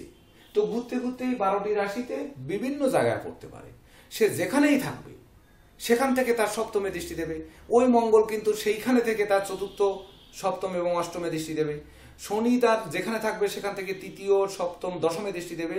এবার লিখুন রাহু, রাহু হচ্ছে উল্টা দিকে, অর্থাৎ ঘড়ির কাঁটা যেদিকে ঘোরে ওই দিক থেকে পঞ্চম, মানে 5, 7, 9, 12-তে দৃষ্টি দেয়। তাহলে ঘড়ির কাঁটা যেদিকে ঘোরে রাহু এইদিকে 2, 3, 4, 5 এই 5 নাম্বার ঘরে দৃষ্টি দেয়, সে তার 7ম ঘরে দৃষ্টি দেয়, 8, 9 নাম্বার ঘরে দৃষ্টি দেয়, এইবার 12 নাম্বার ঘরে দৃষ্টি দেয়। এটি কিন্তু রাহুর জন্য ঘড়ির কাঁটা যেদিকে ঘোরে সেই দিক থেকে সে 5, 7, 9 এবং 12 এই 4টি ঘরে দৃষ্টি দেয়। কেতুর মাথা না থাকাতে কেতুর কোনো দৃষ্টি নেই, সে তার নিজের গৃহে যেখানে থাকে ওই যে যে গৃহে থাকে সেই গৃহের সেই গ্রহের উপর প্রভাব বিস্তার করে। কেতু এখানে কোথায় আছে? কেতু আছে ধনুতে। ধনুতে বৃহস্পতির ঘর, বৃহস্পতির ঘরকে অলঙ্কিত করবে অথবা কলঙ্কিত করবে। তো অলঙ্কিত করবে না কলঙ্কিত করবে সেটি হচ্ছে আমাদের বিচার করে বুঝতে হবে। তো কেতু ধনু রাশিতে আছে, ধনু রাশিতে সে কোনো দৃষ্টি দিতে পারছে না, মানে দৃষ্টি দিয়ে সেই ঘরকে প্রভাব বিস্তার করতে পারছে না। তাহলে বৃহস্পতি তার ঘরের মালিক এই ঘরকে করছে। আর হচ্ছে যে 3টি নক্ষত্রকে নিয়ে কেতু থাকবে, মানে যে নক্ষত্রটি নিয়ে থাকবে সে তো 3টি নক্ষত্র নিয়ে তার তুঙ্গস্থ নয়। এমনকি সে যখন অবস্থান করবে সে 3টি নক্ষত্রকে নিয়ে থাকবে না, সে একটি নক্ষত্রকে নিয়ে থাকবে। সেই নক্ষত্রের অধিপতি গ্রহকে আর হচ্ছে যে ঘরে অবস্থান করবে তাকে, দুজনকে সে হয় শুভ দেবে নয় অশুভ দেবে। যেমন ধরুন আপনারা 1 কেজি আপেল কিনে নিয়ে আসছেন, 10টা আপেল, তার ভিতর একটি আপেল হচ্ছে কেতু। 9টি আপেল কিনে নিয়ে আসছেন, তার একটি হচ্ছে কেতু, আর 8টি হচ্ছে বাকি গ্রহ। তো তার মধ্যে বৃহস্পতির ঘরে কেতু আছে, তাহলে বৃহস্পতি আছে আর সে যে নক্ষত্রে আছে সেই নক্ষত্রটা আছে, নক্ষত্রের অধিপতি গ্রহ। যেমন ধনুতে আপনার মূলা, পূর্বাষাঢ়া আর উত্তরাষাঢ়া। তো যদি পূর্বাষাঢ়া নক্ষত্রে থাকে তাহলে শুক্র আছে। এইবার কেতুর সঙ্গে আপনারা ওই যে শত্রু মিত্র কেন লিখেছেন, যদি শত্রু হয় তাহলে ওই 9টা আপেলকে, মানে বাকি 8টা আপেলকে জ্বালিয়ে দেবে, বা ওই 2টি আপেলকে মানে পাছায় খোঁচানো লাগবে শুরু করে দেবে। আদারওয়াইজ নেবেন না, ক্ষমা সুন্দর দৃষ্টিতে দেখবেন। তাদের ওইখান থেকে উৎখাত করার চেষ্টা করবে, অথবা তাদের সঙ্গে কেতু ষড়যন্ত্রকারী গ্রহ। যখন গ্রহের চরিত্র আপনারা শিখবেন তখন বুঝতে পারবেন ও ষড়যন্ত্র করে তাদের সাথে মিশে ষড়যন্ত্রে একটা দল পাকাবে। তবে সে তার অবস্থানগত জায়গায় থেকে তারপর সে ফলাদেশ দিতে আরম্ভ করবে। এটি আপনারা ধাপে ধাপে শিখে ফেলবেন। যখন 9টি গ্রহের কারকতা আপনাদের প্রথমে বলা হয়েছে যে গ্রহের কারকতা গুগল থেকে পড়ে নিন, যেমন ওই যে নক্ষত্রের কারকতা আপনারা একটা দিয়েছিলেন, এইরকম কম হোক বেশি হোক কিছু পড়ে নেন। আর 12টা রাশির শুভ অশুভত্ব কারকতা এটাও একটু পড়ে নিন। আগে বই কিনতে হবে না। ইতিমধ্যে অনেকে ধরেন মেসেজ দিয়েছেন যে আমরা কোনো বই কিনবো কিনা। একজনে তো লিখেছেন আমি ইন্ডিয়াতে আছি, আমি কিছু বই কিনবো কিনা। আমি শর্টকাটে অল্প কিছু কিনতে দিতে হয়, না বললে হবে না, তাই দিয়েছি। কিন্তু সনাতন অ্যাস্ট্রোলজিক্যাল কোচিং সেন্টার বই কেনার প্রতি কখনোই আপনাদের ঝুঁকাবে না। বই তখনই পড়বেন সেটি আপনারা বুঝতে পারবেন যে আমাদের উচ্চতর জ্যোতিষ শিক্ষার যে ক্লাসগুলো হচ্ছে ওই ক্লাসগুলো তো আপনারা একই গ্রুপে দেখতে পারবেন। হয়তো আপনারা ক্লাস করতে পারছেন না, কিন্তু দেখতে তো পারছেন ভিডিওগুলো যখন দেখবেন তখন আপনারা বুঝতে পারবেন। আজকে সন্ধ্যায় কিন্তু উচ্চতর জ্যোতিষ শিক্ষার ক্লাস উদ্বোধন হবে 25-26 ব্যাচে। তো সেই উদ্বোধনের পরে আমাদের যখন ওই ভিডিও আপলোড হবে তখন ওই ভিডিওটা দেখে নিতে পারবেন। আর আমি তো বলেছি আপনাদের ভিতর থেকে যাচাই করে মিনিমাম 10 জনকে আমরা ওই ব্যাচে নিব।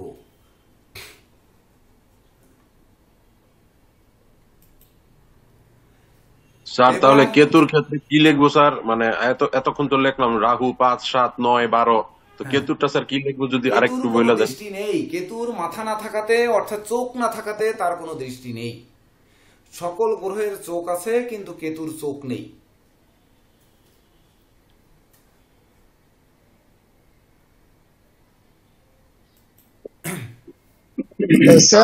কোন ঘরে রবি এর কেতু ডিগ্রিটা কত লিখছেন একটু আরেকবার বলে দেবেন?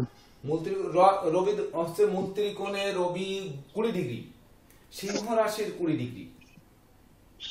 আচ্ছা 20 আর এটা 30, কেতু 30।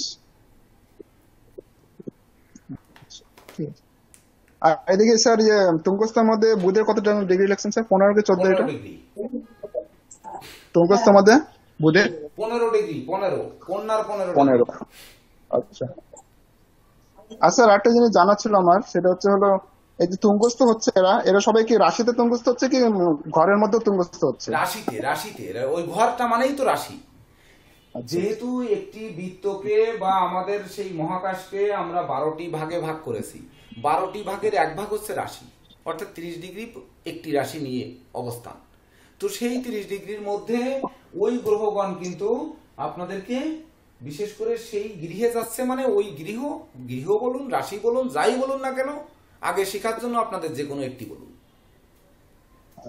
আচ্ছা, এই মূল ত্রিকোণ যেটা আছে এটা তো ওদের শুভ ঘরে, মানে ভালো ফল দিবে এই ঘরে, এই রাশিতে ভালো ফল দিবে। এইবার আপনার মাথার উপরে সর্বক্ষণ যদি আমি গিয়ে নাচতে থাকি তো আপনি কতক্ষণ সহ্য করবেন? স্যার তাহলে মেষ লগ্নে তো স্যার অধিপতি তো মঙ্গল, কেতুর শত্রু তো আর মঙ্গল নাই, তাহলে মেষ লগ্নে যদি কেতু যদি লগ্নে থাকে তাহলে কেতু কি স্যার শুভ ফল প্রদান করবে? এই তো এই প্রশ্ন করলে তো এই ক্লাসে হবে না, এটা ফলিত জ্যোতিষের প্রশ্ন। কেতু শুভ ফল দেবে কি দেবে না, ওই যে বললাম যে গৃহে অবস্থান করে তার শত্রু গৃহ, তার ভাবগত গ্রহ, যখন ভাবগত ফলাদেশ আপনারা জানতে পারবেন তখন কিন্তু এই প্রশ্নের উত্তর পাবেন যে একটি প্ল্যানেটের লগ্ন থেকে কেতু কোন ঘরে আছে, কেতুর ফলাদেশ, এই অনুযায়ী আমাদের একটি নির্দেশনা কিন্তু রয়েছে, নির্দেশনা ফলো করতে হবে। যে ক্লাসে যে সাবজেক্টের বা যে বিষয়ের উপর ক্লাস হবে সেই বিষয়ের বাইরে কোনো প্রশ্ন করা যাবে না, এটি কিন্তু মাথায় রাখতে হবে। বুঝতে পেরেছেন? এখন প্রশ্ন করতে পারেন এখানে যে এই তুঙ্গস্থ হলো তাহলে কি কি প্রভাব ফেলবে, এখানে নিচস্থ হয়ে কি কি প্রভাব ফেলবে, ধরেন মূল ত্রিকোণে থেকে কি কি প্রভাব ফেলবে, কিন্তু কেতু মেষে লগ্নে থেকে কি প্রভাব ফেলবে এটি হচ্ছে ভাব বিচার। আপনারা এখনো পর্যন্ত কিন্তু 12টি মানে লগ্ন থেকে কোন ভাব থেকে কি বিচার করা হয় সেটি দেওয়া হয়নি। যদি সেটি দেওয়া হয় তাহলে আপনারা এমনিই বলে ফেলবেন যে কেতু তখন লগ্নে থাকলে কি হবে, 2-এ থাকলে কি হবে, 3-এ থাকলে কি হবে, কোন ভাব থেকে কি বিচার করা হয় সেটি তখন আপনারা বুঝে ফেলবেন। এই প্রশ্নের কারণেই কিন্তু আমাদের প্রাণপ্রিয় জেকে দেব স্যার যদিও বলেছেন যে আমাদের যে কোনো মানে ইয়েতে ব্যাচে ভর্তি হলে তারা অন্য ব্যাচে ক্লাস করতে পারতেন, তো আমরা কেন যাচাই করে 10 জনকে নিব এটি বুঝতে হবে। কেন সবাইকে আমরা নিতে পারছি না? আমাদের মানে বললাম তো যে প্রাণপ্রিয় বললে ভুল হবে, তার থেকে বেশি। তো তিনি একটি ক্লাসে বলেছেন, আমি সেটিকে গ্রহণ করতে পারলাম না, বা সনাতন অ্যাস্ট্রোলজিক্যাল কোচিং সেন্টারও এটি গ্রহণ করতে পারলো না। কেন পারলো না এটি নিয়ে নিশ্চয়ই আমরা কিন্তু আলোচনা করেছি।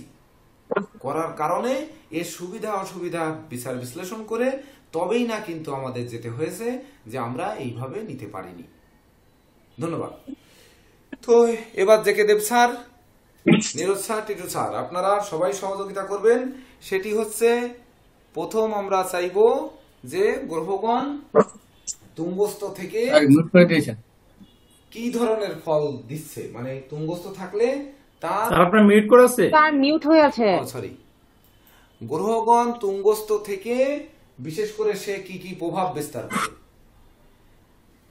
দেখুন। আপনারা দেখে নিন, জেকে দেব স্যার হয়তো এখানে গ্রহ আছে হচ্ছে আপনার 9টি, তো 9টির 3টি বলবেন জেকে দেব স্যার, 3টি বলবেন আমাদের নীরজ স্যার, 3টি বলবেন টিটু স্যার। দেখবেন আপনারা যাচাই করুন, আপনারা বেছে নিন, চিনে নিন। স্যার শুরু করেন, প্রথম জেকে দেব স্যার শুরু করেন। স্যার প্রভাব বিস্তার করার আগে যদি তাদের মনে প্রশ্ন জাগে যে কেন তুঙ্গস্থ হলো রবি মেষের সাথে, তখন তারা কি উত্তর দিবে স্যার? তা একটু বলে যান, সংক্ষেপে একটু বলে যান। না আমি বলছি স্যার তাদের মনে এই প্রশ্ন আছে কিনা, কেউ তো এখনো এই প্রশ্ন করেনি স্যার, এর জন্য আমি বলছি। ওই প্রশ্নের আমাদের সিলেবাসে ওই ক্লাস তো রয়েছে, কেউ তো এই প্রশ্ন করেনি, এর জন্য প্রশ্নটা আমি করলাম আর কি স্যার। এখনো প্রশ্ন করা তারা শিখে পারেনি, সেই অনুযায়ী আপনার মতো শুরু করেন। ধন্যবাদ। আপনারা তুঙ্গস্থ যে আছে সেই জায়গায় আপনারা একটু, আমি একটা 12টা জিনিস বলছি, একটু লিখে নিন এক কথায়। 1 নম্বর লিখেন প্রতিষ্ঠা, 1 নম্বর লিখেন প্রতিষ্ঠা, 2 নম্বরে লিখেন ধন, 3 নম্বরে বল বীর্য, 4 নম্বরে পরিবার, 5 নম্বরে মেধা, 6 নম্বর খেলাধুলা, 7 নম্বর দায়িত্ব, 8 নম্বর গোপনীয়তা, 9 নম্বর ভাগ্য, 10 নম্বর কর্ম, 11 নম্বর প্রাপ্তি, আর 12 নম্বর ব্যয়, স্যার একটু আস্তে আস্তে বললে ভালো হবে একটু স্যার। আসতে বলেন। 1 নম্বর হচ্ছে প্রতিষ্ঠা, 2 প্রতিষ্ঠা। হচ্ছে ধন। ধন। স্যার 1 নম্বর কি মেষ থেকে ধরবো? আপনি 1 নম্বর লিখুন, আমি আসছি পরে। আমি যেভাবে বলছি আগে সেভাবে লিখুন, নাম্বার দিয়ে লিখুন। 1 নম্বর প্রতিষ্ঠা, 2 নম্বর ধন, 3 নম্বর বলবীর্য, 4 নম্বর পরিবার, 5 মেধা, 6 খেলাধুলা, 7 দায়িত্ব, 8 গোপনীয়তা, 9 ভাগ্য, 10 কর্ম, 11 প্রাপ্তি, আর 12 হচ্ছে ব্যয়। স্যার একটু আস্তে আস্তে বলে স্যার। 4 নম্বরটা স্যার। 4 নম্বর পরিবার,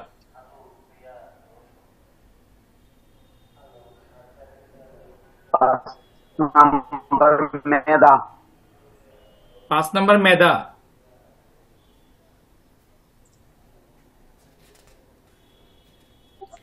6 নম্বর খেলাধুলা, 6 নম্বর খেলাধুলা, 7 নম্বর দায়িত্ব,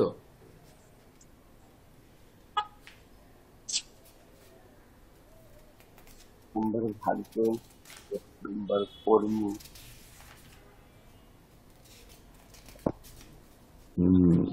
8 নম্বর দায়িত্ব, 7 নম্বর দায়িত্ব গোপনীয়তা। এটা কি কোন মানে কোন ঘরে দিয়া স্যার? ঘরে যেভাবে বলছি সেভাবে খাতায় নাম্বার দিয়ে লিখুন, পরে তো আপনি বুঝতে পারবেন। স্যার 9 নম্বর কি কি স্যার? 9 নম্বর ভাগ্য, 8 নম্বর কি গোপনীয়তা?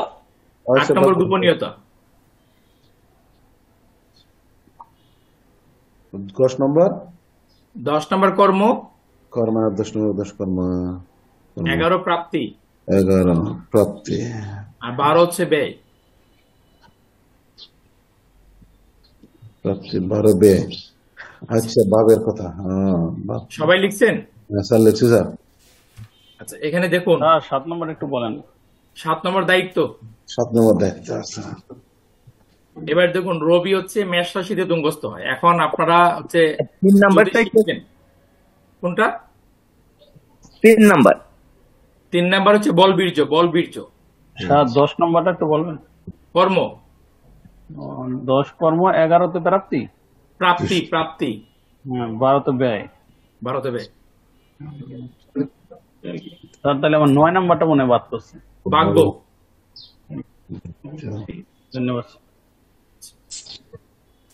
সবাই লিখাইছে?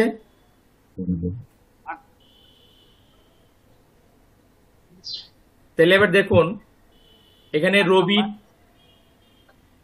কার বাকি রয়েছে, কার বলুন? 8 নাম্বারটা, 8 নম্বর গোপনীয়তা,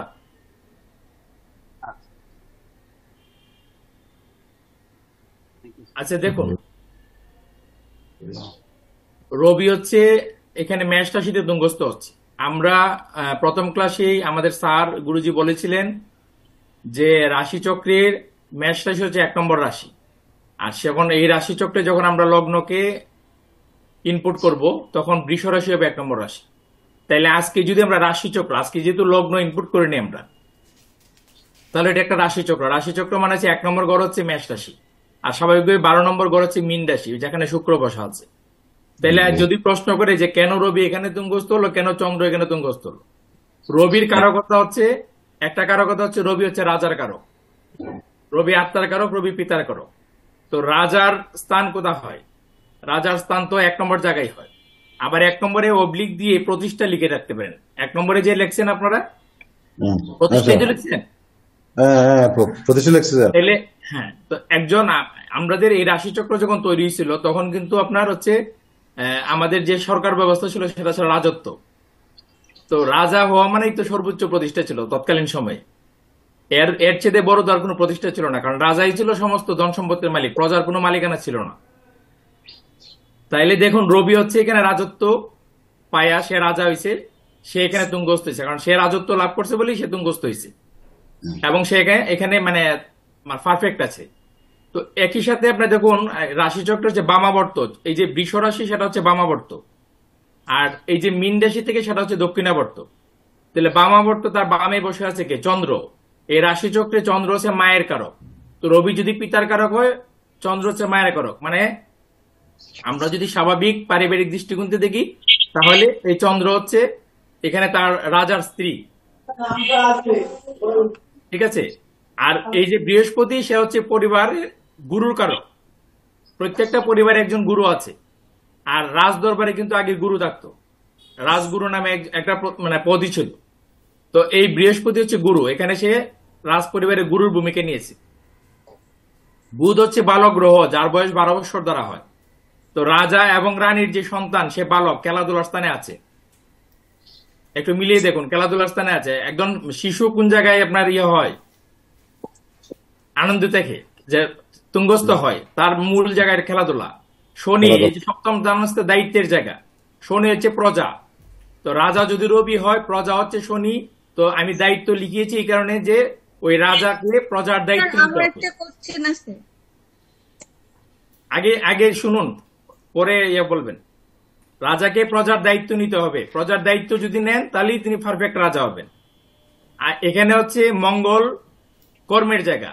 মঙ্গল হচ্ছে দেবসেনা, এই সেনাপতি। তো সেনাপতি আপনার তার কর্মের জায়গায় বসে আছে। তো একটা রাজ্য তখনই টিকে থাকবে যখন সেনাপতি তার কর্মটা মানে সঠিকভাবে পালন করবে। সেনাপতি যদি তার কার্মিক দায়িত্ব সঠিকভাবে পালন না করে, তাহলে রাজ্যের সীমা বাঁচবে না। আর রাজ্যের সীমা না বাঁচলে রাজাও বাঁচবে না। আর এই শুক্র হচ্ছে আপনার সম্মুখের কারক। শুক্র এই রাশিচক্রে কিন্তু দুইটা গ্রহ হচ্ছে স্ত্রী কারক, একটা হচ্ছে চন্দ্র, একটা হচ্ছে শুক্র।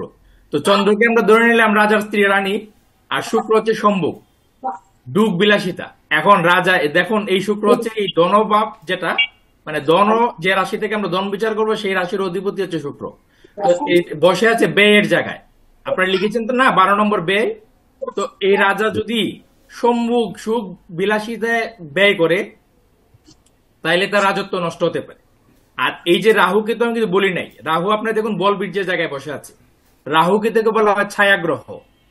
তো অন্ধকারাচ্ছন্ন ছায়া যদি আপনার বল বীর্যকে গ্রাস করে ফেলে, তাহলে কিন্তু আপনার রাজত্ব থাকবে না। তো এই যে আপনার গ্রহের তুঙ্গস্থ ভাব, এখানে আপনারা দেখতে পাচ্ছেন যে তারা যে তুঙ্গস্থ হচ্ছে একটা নির্দিষ্ট কারণেই তুঙ্গস্থ হচ্ছে। চন্দ্র এখানে তুঙ্গস্থ হচ্ছে, মানে রাজার পাশেই সে আছে। শুক্র এখানে তুঙ্গস্থ আছে, মানে বুক বিলাসিতা। আপনি যে কোনো বুক বিলাসিতা যান, আপনাকে কিন্তু ব্যয় করতে হবে। বিনা ব্যয়ে আপনি বুক বিলাসিতা করতে পারবেন না। আর আপনার হচ্ছে এই যে বৃহস্পতি, সে হচ্ছে গুরু। আর গুরুর স্থান কিন্তু পরিবারে প্রথমেই বলা হয়েছে, আমাদের শাস্ত্র বলা হয়েছে মাতা গুরু, পিতা গুরু, গুরু জ্যেষ্ঠ ভাই। তাহলে 3 গুরু কিন্তু আপনার পরিবার আপনার প্রত্যেকেই পাচ্ছেন।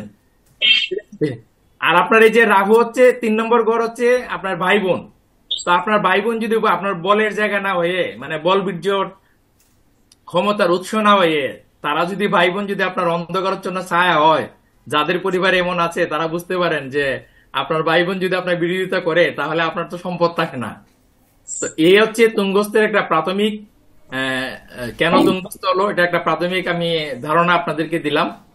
তো তারপরে নিরুজ স্যার আছে, বাকিটা ব্যাখ্যা করবে আর কি। স্যার একই সাথে 3টি গ্রহকে একটু বলে যান, একই সঙ্গে আপনার ভাগের 3টি গ্রহকে একটু বলে যান, যেমন রবি, চন্দ্র, রাহু, এই 3টিকে একটু বলে যান। আচ্ছা স্যার, এখানে 3টা গ্রহ বলতে গেলে আমি একটা ডেফিনেশন আপনাদেরকে লিখিয়ে দিচ্ছি। সেটা হচ্ছে, গ্রহগণ যখন তুঙ্গস্থ হয়, তখন তারা শত্রু মিত্র মানে না। তারা হচ্ছে তাদের কারকতা অনুযায়ী যে রাশিতে তুঙ্গস্থ হয় সেই রাশি, এবং যে রাশির অধিপতি সেই রাশি, এই রাশিদ্বয়ের আপনার শুভ ফল প্রদান করে কারকতা অনুযায়ী। গ্রহটি যদি পাপক গ্রহ হয়, তাহলে পাপক কারকতার, আর গ্রহটি যদি আপনার ইয়া হয়, কি বলে, শুভ হয়, তাহলে শুভ কারকতা ফল প্রদান করে। তাহলে 3টি গ্রহ যদি আমি বলি রবি, চন্দ্র এবং রাহু, তাহলে রবি হচ্ছে তুঙ্গস্থ হয়েছে মেষ রাশিতে। সে দেখুন 5ম ভাব, মেধার যে জায়গা, আমি শুধু মেধাটা লিখেছি, এটা কারকতা বিস্তারিত আপনারা পরে পাবেন। তো আপনার হচ্ছে এই রবি যখন তুঙ্গস্থ হবে, তখন সে ব্যক্তির জীবনে প্রতিষ্ঠার ক্ষেত্রে, আমরা যদি এটাকেই লগ্ন ধরি, মেষ রাশিকেই, তাহলে ব্যক্তির জীবনে প্রতিষ্ঠার ক্ষেত্রে সে সাপোর্ট দেবে এবং তাকে মেধাবীও করে তুলবে। তেমনি ভাবে চন্দ্র, সে হচ্ছে বৃষ রাশিতে ধনভাবে তুঙ্গস্থ হয়েছে, সে ধনেরও কারকতা বৃদ্ধি করবে। একই সাথে সে হচ্ছে পারিবারিক যে কারকতা, বন্ধুমিত্রের যে কারকতা, এগুলোকে বৃদ্ধি করবে। আর রাহু, রাহু কোনো ভাবের অধিপতি হয় না। রাহু হচ্ছে যেভাবে বসে সেইভাবে এজেন্ট হিসেবে কাজ করে। আমরা যেমন বিভিন্ন শিল্প প্রতিষ্ঠান, বিভিন্ন কোম্পানির এজেন্ট নির্ণয় করে বা বিভিন্ন ওষুধ কোম্পানির এজেন্ট নির্ণয় করে, সেরকম রাহু হচ্ছে এজেন্ট। তো রাহু হচ্ছে এই মেষ রাশি থেকে 3 নম্বর যে রাশি, সেই রাশির হচ্ছে এজেন্ট হিসেবে কাজ করবে। এখানে রাহু যে রাশিতে বসে আছে ব্যক্তির বল বীর্যর ক্ষেত্রে সহায়তা করবে কিভাবে? এজেন্ট হিসেবে। অর্থাৎ এই রাশির যে অধিপতি বুধ, সে খেলাধুলার স্থানে যেখানে বসে আছে সেখানে ওই ব্যক্তিকে খেলাধুলায় সহায়তা করবে। আপনারা কি বুঝতে পারছেন এই 3টা রাশি ব্যাপারে? না বুঝতে পারলে একটু প্রশ্ন করুন, আমি ক্লিয়ার করে দিচ্ছি, যেহেতু আমি এটা আলোচনাটা করলাম।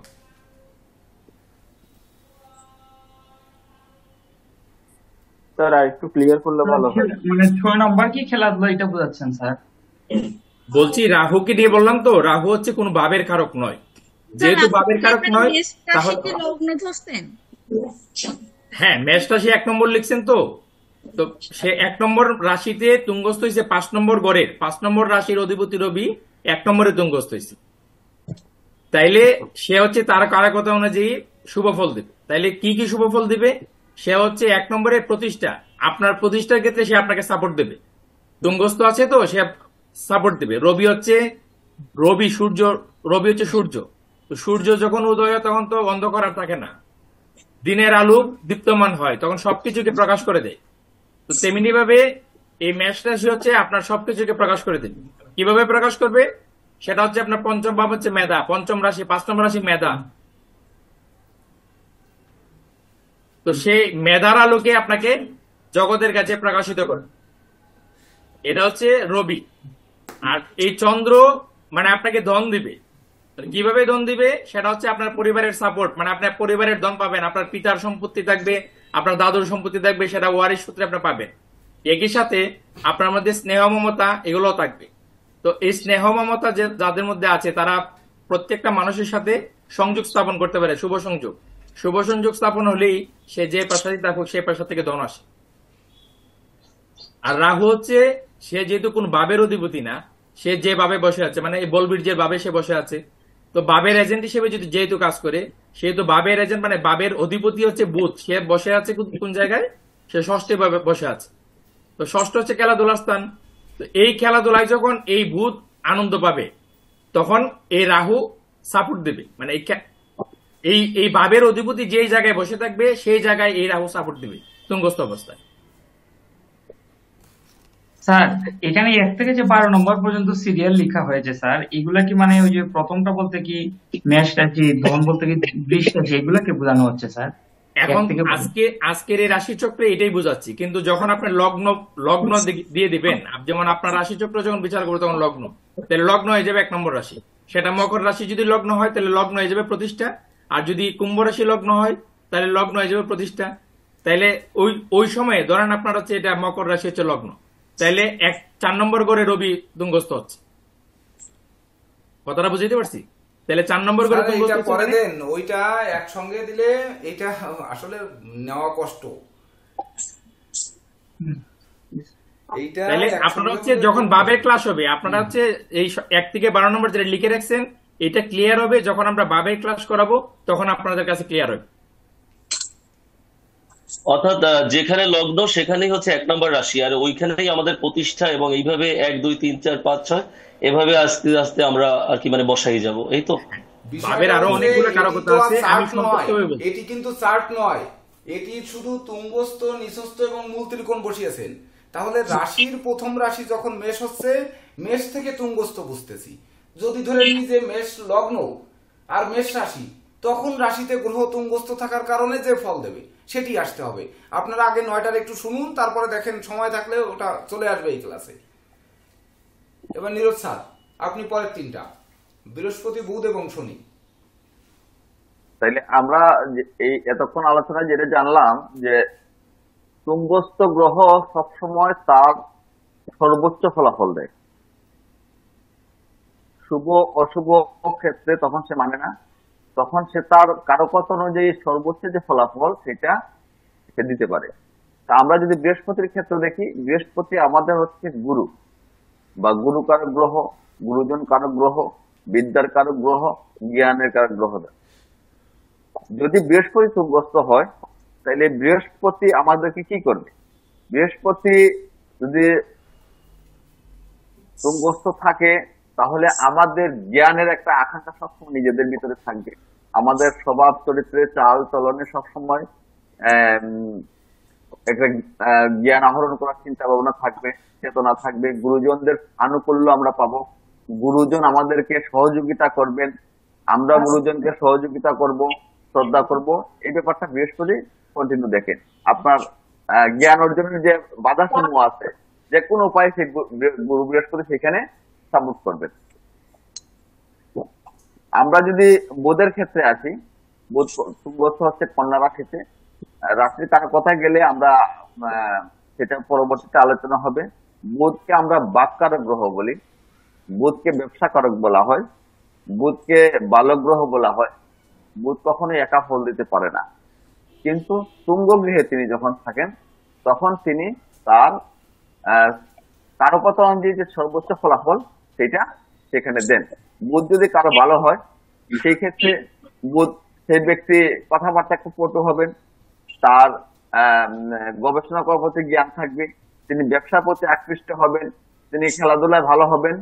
এই বিষয়গুলা বুধ গ্রহ দেখেন। তারপরে আসতেছে আমাদের শনি। শনি হচ্ছে আমাদের তুলা রাশিতে উচ্চস্থ হচ্ছেন। আপনারা যদি একটা জিনিস খেয়াল করেন, দেখেন আমাদের জয়ন্ত স্যার কিন্তু ব্যাখ্যা করে গেছেন যে রবি হচ্ছেন রাজা, শনি হচ্ছেন প্রজা। তাহলে ঠিক রাজার অধীনস্থ প্রজা, প্রজা কোথায় তুঙ্গস্থ হচ্ছেন? তুলা রাশিতে, মানে রবির সমসপ্তমে বা রাজার সমসপ্তমে। সেখানে আমাদের শনিকে কর্মকারক গ্রহ বলা হয়। শনি হচ্ছে, শনি আমাদের দেখে হার্ড ওয়ার্কিং, আমাদের পরিশ্রম করার ক্ষমতা, আমাদের ধৈর্য শক্তি, আমাদের অধ্যবসায়। শনি যদি কারো তুঙ্গস্থ থাকে, শনি তার সেই ব্যক্তি সবসময় ধৈর্যশীল হবে, তার একটা হার্ড ওয়ার্কিং করার ক্ষমতা থাকবে, সেই ব্যক্তি সবসময় সাথে সাথে ফলাফলে আশা করবে না, এবং তিনি তার সম্পূর্ণ শ্রম মেধা দেওয়ার সবসময় শুভ ফল হবে। শনি কখনো অশুভ ফল দেন না তুঙ্গস্থ অবস্থায়। অশুভ ফল যদি সেখানে অধ্যবসায় থাকে, শনি কিন্তু ফাঁকিবাজি পছন্দ করেন না একদম। তো সেই ক্ষেত্রে আপনার সম্পূর্ণ শ্রম মেধা জ্ঞান যখন আপনি কাজে লাগাবেন, স্টেপ আগাবেন, শনি কিন্তু ধাপে ধাপে আগায়। শনি সবসময় চিন্তা করে যে আপনাকে একসাথে উনি রেজাল্ট দিবেন না, অল্প অল্প করে। কিন্তু শনির একটা বিশেষ গুণ হচ্ছে, শনি যখন আপনাকে দিবে আপনার তখন তার প্রয়োজন থাকবে না, তখন সেটা আপনি সবসময় অপরের হিতে ব্যবহার করবেন। এই তিনটি গ্রহের কারকতা এখানে বর্ণনা করার চেষ্টা করলাম। যদি আপনাদের এখানে কোনো প্রশ্ন থাকে তাহলে আমি বাকিটা আনসার করার চেষ্টা করব।